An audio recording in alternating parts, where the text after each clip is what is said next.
Allah Subhanahu wa taala berfirman, "Wakhfid lahuma janahadz-dzulli minar rahmah." Rendahkan dirimu di hadapan orang tuamu, rendahkan. Engkau berpendidikan tinggi sampai ke luar negeri, ibumu hanya orang bodoh yang tinggal di desa. Namun Allah mengatakan, rendahkan dirimu di hadapan ibumu. Engkau pejabat tinggi dan pegawai negeri, sementara ibumu hanya petani miskin di sudut kampung.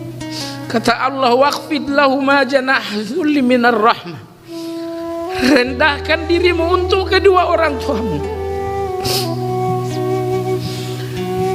Suatu hari Bunda Imam Abu Hanifah menjumpai Abu Hanifah.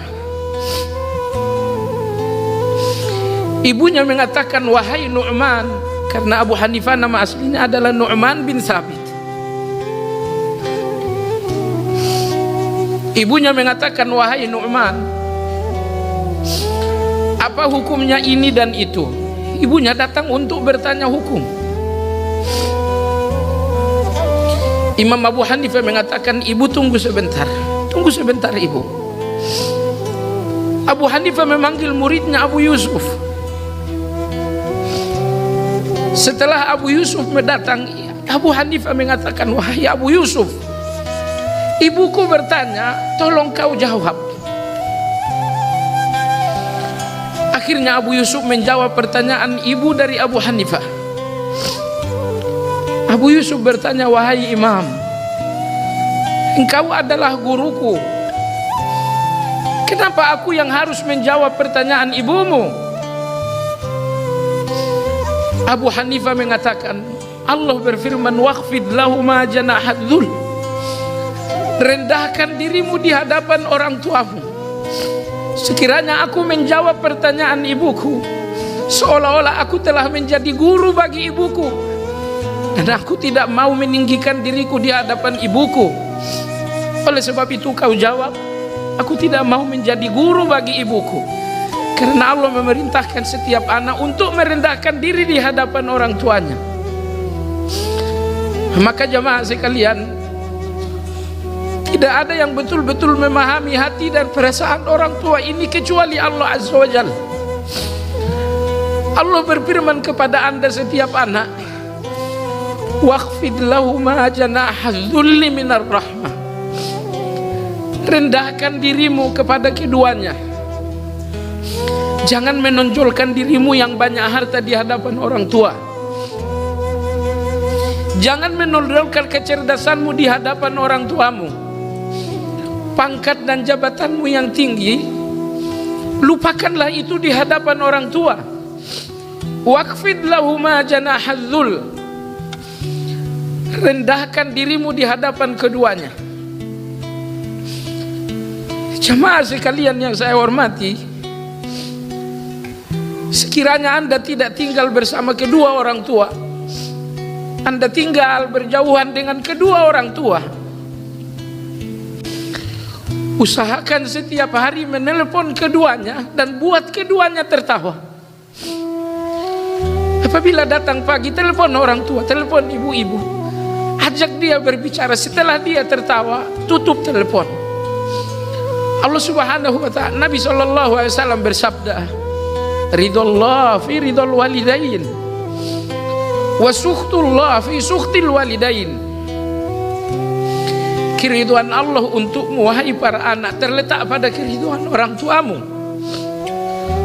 dan kebencian Allah terhadap dirimu pun terletak pada kebencian orang tuamu. Usahakan jamaah sekalian bahwa anda tidak memasuki hari yang baru dalam lembaran usia kecuali setelah berbicara dengan ayah, dengan ibu. Telepon mereka, buat mereka gembira. Sekiranya anda memasuki hari ini dengan kegembiraan orang tua, hari ini akan menjadi berkah dalam usia. Saya yakin jamaah sekalian, hari ini tidak akan menjadi hari yang naas buat anda. Sekiranya hari ini anda masuki dengan kegembiraan orang tua, esok hari, lusa dan selanjutnya pun tidak akan pernah ada hari naas itu. Tidak akan pernah ada hari malapetaka itu sementara Anda memasuki hari-hari ini dengan ridho dan kegembiraan orang tua. Orang tua kita kadang-kadang gak mau tinggal bersama kita. Dia lebih bahagia dengan rumah reotnya. Rumah reotnya di desa jelek sekali, tapi dia lebih bahagia tinggal di rumah ini ketimbang tinggal bersama kita. Kenapa jemaah sekalian? Rumah yang reot ini penuh dengan cerita. Betapapun rumah ini sangat reot, tapi disinilah cerita tentang kita. Disinilah cerita tentang kehidupan kita berawal. Ibu kita tidak ingin hidup di rumah kita yang sangat bagus dan mewah, karena ibu kita ingin mempertahankan sejarah dan cerita yang sedemikian lama. Cerita tentang kita, cerita tentang adik dan kakak kita, bahkan cerita tentang ibu dan ayah kita. Oleh sebab itu sebagian ibu tidak mau tinggal bersama anak-anaknya. Namun demikian engkau wahai anak, jangan siksa ibu dengan kerinduan.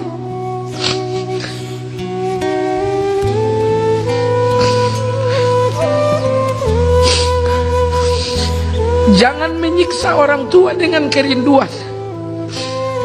Kapanpun orang tua menginginkanmu untuk pulang, pulanglah, tinggalkan pekerjaan, tinggalkan istri, tinggalkan anak, kembalilah. Jangan siksa orang tua dengan kerinduan. Dia telah tersiksa untuk mengandung kita. Dia pun telah tersiksa untuk melahirkan kita. Dia telah tersiksa sewaktu menyusui kita. Anda tahu jamaah sekalian, ibu kita sering menanggung lapar agar kita kenyang. Dia sering berdusta untuk kebahagiaan kita. Berdusta. Ibu kita pendusta.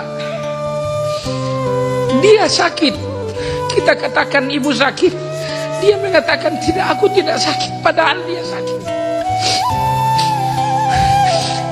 Ibu kita lapar, kita bertanya, ibu lapar? Ibu mengatakan tidak, aku sangat kenyang, makanlah. Anda tahu jamaah sekalian, dia lapar, tapi dia berdusta. Dia mengatakan saya kenyang, hanya agar kita puas dengan makanan itu. Sakit sekali ibu kita dengan penyakitnya, tapi dia selalu berdusta. Tidak terjadi apa-apa, aku baik-baik saja. Bahkan kita khawatir dengan kesehatannya, kita kembali. Dia mengatakan, kau datang, kau tinggalkan anak-anakmu, bagaimana pekerjaanmu? Bagaimana dengan istrimu? Ibu baik-baik saja, pulanglah. Dia berdusta. Kita pun kadang-kadang terlalu bodoh memahami dusta ini. Dusta kita anggap bahwa memang demikian adanya. Akhirnya kita kembali. Kita kembali untuk pekerjaan, untuk anak-anak, dan untuk istri. Ternyata ibu yang mengatakan dirinya baik-baik saja hanya berdusta. Kita kembali, ibu kita pun wafat. Jemaah sekalian yang saya hormati, oleh sebab itu, kalau masih ada keduanya, berbuat baiklah.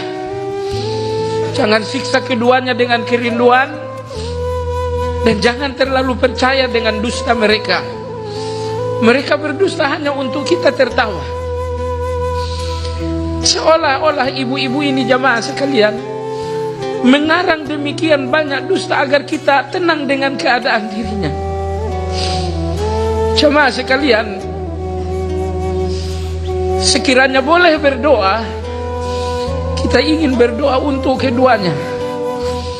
Ya Allah, ambil kesehatan ini untuk keduanya agar keduanya tidak akan sakit. Ya Allah, sekiranya ada usia yang lebih panjang untukku, ambil sebagian usia ini untuk keduanya agar keduanya lebih lama untuk merendah kehidupan ini. Ibu kita jamaah sekalian bangun tengah malam memperhatikan kita yang tidur pulas. Sekiranya Anda wafat jamaah sekalian, Berapa lama anak-anak ini akan menangis untuk kematian Anda? Berapa lama? Berapa lama istri yang Anda cintai ini menangis untuk kematian Anda? Ketahuilah jamaah sekalian, tidak ada air mata yang paling deras untuk Anda lebih dari kematiannya, lebih dari air mata seorang ibu. Anda mencintai anak, tapi nggak akan banyak air mata mereka untuk Anda. Anda pun menyayangi istri, tapi percayalah bahwa nggak akan terlalu banyak air matanya untuk penderitaan anak. Karena jamaah sekalian, tidak ada air mata yang paling banyak menetes untuk Anda lebih dari air mata seorang ibu, lebih dari air mata seorang ayah.